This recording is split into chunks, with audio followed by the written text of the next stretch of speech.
வணக்கம் நண்பர்களே. Best bike டெக்னீஷியன்ல இருந்து ஆனந்த் பேசுறேன். இன்னைக்கு நம்ம இந்த வீடியோல என்ன பார்க்க போறோம்னா, ஹோண்டா யூனிகார்ன் BS4. இந்த வண்டி சேஞ்ச் பாக்கெட் மாற்றத்துக்கு வந்திருக்கு. இது நிறைய வண்டிக்கு நம்ம சேஞ்ச் பாக்கெட் மாத்திருக்கோம். அதாவது இப்போ இந்த வண்டிக்கு போடுறது வந்து ரோல் ஆன் சேஞ்ச் பாக்கெட். இந்த சேஞ்ச் பாக்கெட் மாட்டும் போது நம்மளுக்கு இந்த டைட் லூஸ் கம்ப்ளைண்ட் எல்லா வண்டிக்குமே வரும். இந்த மாதிரி பாத்தீங்கன்னா தெரியும். இந்த ஏறி இறங்கும். இதை நம்ம நிறைய பேர் என்ன நினைச்சிருப்போம், சேஞ்ச் பாக்கெட் தான் கம்ப்ளைண்ட்டு. இந்த ரோலாண்ட் எடுத்துட்டு டைமண்ட் போடுவோம், டைமண்ட் எடுத்துட்டு ஒரிஜினல் போடுவோம், இதுலதான் கம்ப்ளைண்ட் அப்படின்னு நினைச்சு நிறைய வாட்டி இந்த மாதிரி எல்லாருமே பண்ணிருப்போம். இது வந்து பார்க்க போனா எந்த சேஞ்ச் பாக்கெட்லயும் செயின்லயும் இது கம்ப்ளைண்ட் கிடையாது. இது வண்டியில நம்ம ஃபிட்டிங் பண்ணும்போது இந்த நான் இப்போ எப்படி பண்ணலான்றத அதை செஞ்சு காட்டுறேன். இந்த டைட் லூஸ நம்ம தான் சரி பண்ணணும். ஏன்னா அந்த பேக் வீல் அப்ல தான் இந்த கம்ப்ளைண்ட் வருது. ஏன்னா நம்ம நிறைய வாட்டி எல்லாம் நினைச்சுனது பாக்கெட் தான் பெண்டு டைட் லூஸ் அப்படின்ட்டு கம்பெனிக்காரங்க எல்லாம் போய் நம்ம சண்டை போடுவோம். இனிமே அந்த மாதிரி செய்ய வேண்டாம். இப்போ நான் எப்படி செய்யணும் அந்த மாதிரி செஞ்சோம்னா இந்த ஃபால்ட் அரெஸ்ட் ஆயிடும். இப்போ எப்படின்னு பார்ப்போம். இப்போ நம்ம வந்து இந்த டைட் லூஸ எப்படி சரி பண்ணலான்றத இப்ப பார்ப்போம். இதுல பாத்தீங்கன்னா தெரியும், இந்த எண்ட்ல இந்த இடத்துல பாருங்க,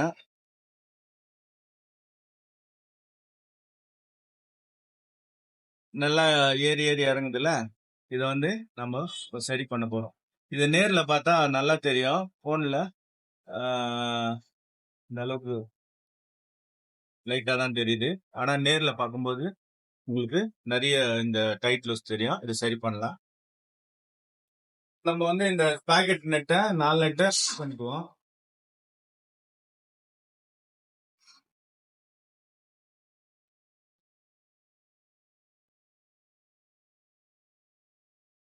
லூஸ் பண்ணிட்டு இந்த நெட்டை வந்து நம்ம திரும்ப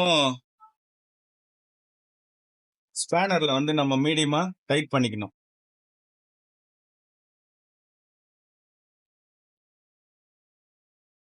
இப்போ நம்ம வந்து ஸ்பேனர்ல வந்து சும்மா லைட்டா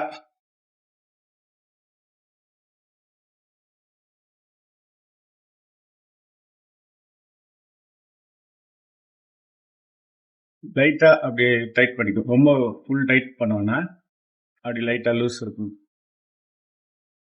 இந்த மாதிரி பண்ணிட்டு நம்ம என்ன பண்ணோம், இந்த பட்டறையில வந்து இந்த டைட் லூஸ் அவுட் எடுப்பாங்க பாருங்க, அந்த மாதிரி தான். இப்போ இங்க வந்து இதாகும் போது இந்த இடத்துல நம்ம லைட்டா தட்டினோம்னா இந்த இடம் சரியாகும். எங்க தூக்குதுன்னு பார்த்து லேத்து பட்டறையில செய்யற வேலை தான் நம்ம செய்யறோம்.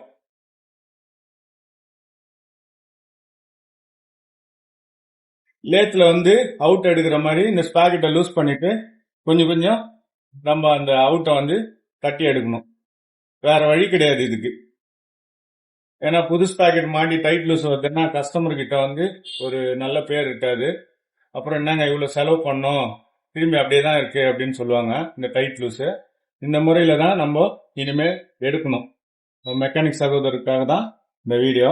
இதை எப்படி சேஞ்ச் பாக்கெட் எடுக்கிறோம், சேஞ்ச் பாக்கெட்ல இந்த டைட் லூஸை எப்படி சரி பண்றோன்றது தான் இப்ப நம்ம பார்த்துட்டு இருக்கோம்.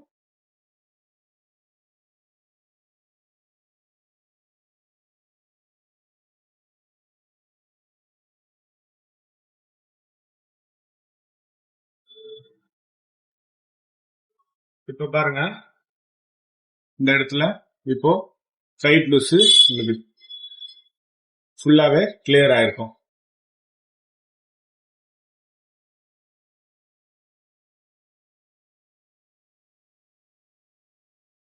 கொஞ்சம் வந்து இது பொறுமையா செய்யணும். லேத்து பட்டல எப்படி அவுட் எடுக்கிறாங்களோ அதே கணக்கு தான். இப்போ இந்த இடத்துல பாருங்க கிளியரா இருக்கும். இதை வந்து நீங்களே செஞ்சு பாத்தீங்கன்னா இதோட டீட்டெயில் உங்களுக்கு புரியும். எல்லாமே கரெக்டா வந்துட்ட பிறகு நம்ம என்ன பண்ணோம்,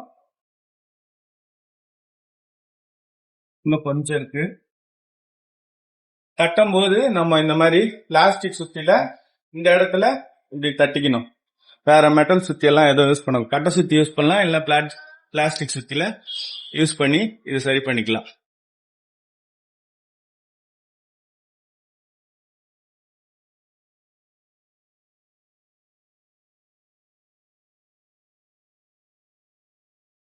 அவ்வளவுதான். இப்போ டைட் லூஸ் சரியாயிடுச்சு. இப்போ நம்ம வந்து அப்படியே வந்து பாக்கெட் நெட்டை டைட் பண்ண வேண்டியதுதான்.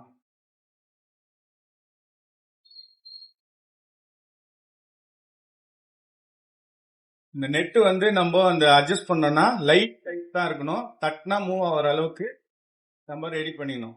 பண்ணிட்ட பிறகு இதை ஃபுல் டைட் பண்ணிட்டோம்னா அந்த செட்டிங்லேயே இருந்துரும். இப்போ பார்த்தீங்கன்னா உங்களுக்கு கரெக்டாக இருக்கும் இந்த டைட் லூஸ்.